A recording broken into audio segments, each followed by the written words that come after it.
Greetings and welcome to the Sports Card Ripping Teacher. Not sure if you could tell yesterday, but I had the world's worst headache. Every time the temperatures change, and we had 60 degrees not all that long, goes down back to the teens and 20s and 30s finally today, but I get the worst headache. It starts the night before, and the next day is just, no matter how much water I drink, it's terrible. It was a struggle to get through the day yesterday, but as I tell my wife, I'm a self-proclaimed grinder. There's no time to be taking days off. And in fact, I feel like I gave one of my top 10 math lessons to the students yesterday. I grind for you. All right, class is in session. Today's Wednesday, February 25th, 2026, lesson number 121. And today goes out to all the coaches out there. I'm going to talk about that here in a little bit, but especially all of those rec coaches out there, moms and dads that are coaching their sons and daughters, so the kids have a good experience. So they want to keep on playing the sport that they're playing. They improve their skills. They get better. They understand the rules. They learn sportsmanship. So my hat is off to all of those coaches. In 2019, Caitlin Clark set the 5A state championship record with 42 points in one game. Caitlin Clark, one of my class's favorites. Someone is reading the Who is Caitlin Clark book right now, one of my favorites. And in 1940, Ron Santo was born. Now, sadly, I never saw Ron Santo play baseball, but I heard him announce many Cubs games on the radio.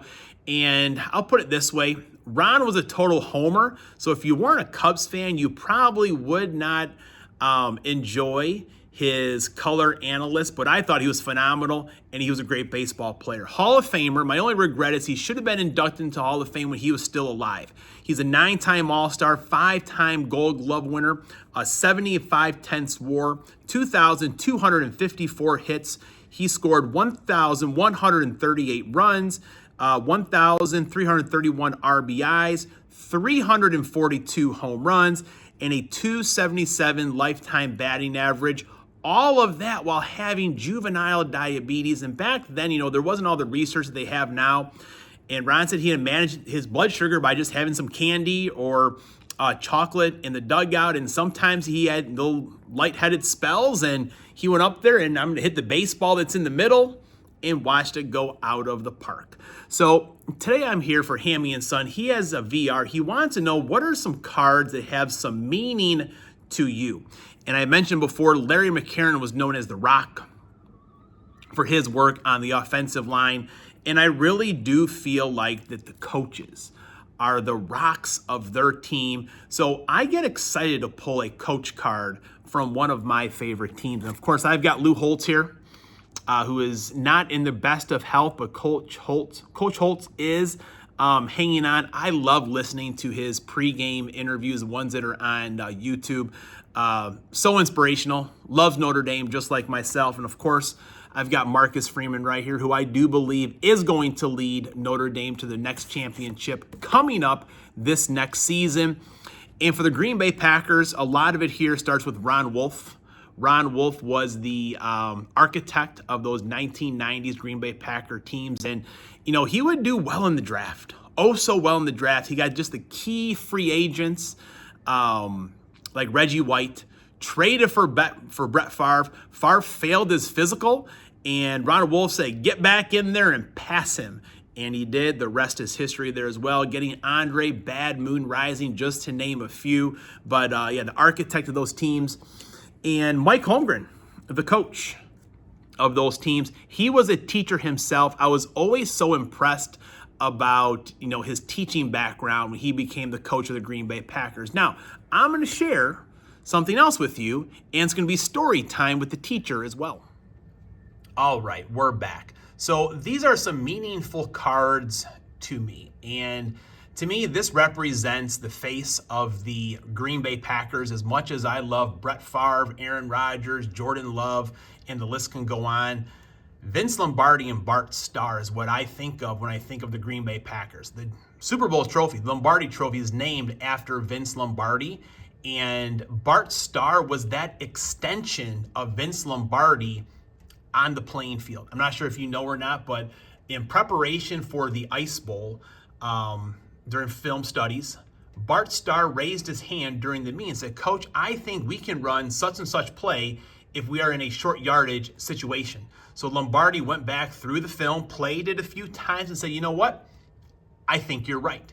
And he installed that into the game plan for the Ice Bowl. And when the Packers were down at the goal line, knowing they could get Jethro Pugh to stand up a little bit taller than necessary to get that force to push him back into the end zone, and Bart Starr dived in for the game winner.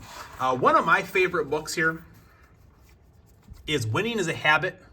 It is a Vince Lombardi, a lot of Vince Lombardi quotes. It's a quick read. For those of you who like quick reads, it's a very fast read. And here's two things that Vince Lombardi had to say about Bart Starr. First one, Starr has more command of a game than any man I know. He makes me look like the greatest coach in the business.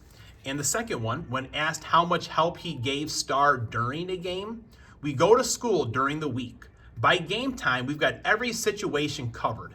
The only time I say anything is if Starr forgets, but Bart does not forget. So these cards are meaningful to me. Just when I think of the Green Bay Packers, my first thought is Vince Lombardi and Bart Starr. Now, one more quote that I find maybe a little bit more humorous, but it does show the important role that a coach plays. And I think of this one many times during the school day. This one's to Jerry Kramer. Kramer! The concentration period of a college student is 30 minutes, maybe less. Of a high school student, 15 minutes, maybe less. In junior high, it's about 5 minutes. And in kindergarten, it's about 1 minute. You can't remember anything for even 1 minute. Where does that put you? Jerry Kramer said he put his head down right after hearing that, went into the locker room a little bit later on that day and was taking off all of his gears, looking down at his feet, kind of wondering what Jerry Kramer was going to do with his life. Another team, another career. And when Vince Lombardi came back into the locker room that day, he saw Jerry Kramer in the locker room, head down. Lombardi went over there, kind of messed his hair up, his collar a little bit, and said, son, one day you're going to be the greatest offensive lineman ever to play the game. And then just walked away. Jerry Kramer said that, that swelled him with pride and really changed his life. So to all those coaches out there, make sure you remember that the things you say to your players, they do make a difference. So always stay positive. Class is dismissed.